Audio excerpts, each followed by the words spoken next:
ପିତାମାତା ସହ ଗୁରୁ ଗୁରୁଜନ ସମସ୍ତଙ୍କ କଥା ମାନିବ। ଛୋଟକୁ ଆଦର ବଡ଼କୁ ସମ୍ମାନ ଏକଥା ମନୁ ନ ଭୁଲିବ। ଅଭାବେ କଷଣେ ହାରିଯିବ ନାହିଁ ମନୋବଳ ଦୃଢ଼ କରିବ। ଅନ୍ୟାୟ ନୀତି ଅତ୍ୟାଚାର ହେଲେ ସାହସର ସହ ଲଢ଼ିବ।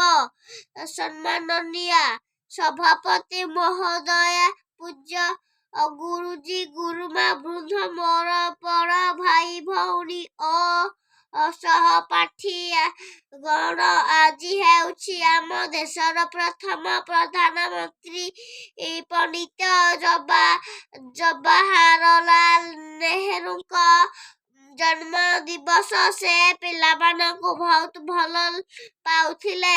ସେ କହିଲେ, ଆଜିର ଶିଶୁ କାଲିର ଭବିଷ୍ୟତ। ଶିଶୁ ହସିଲେ ଦୁନିଆ ହସେ। ପିଲାମାନେ ସ୍ନେହରେ ତାଙ୍କୁ ଚାଚା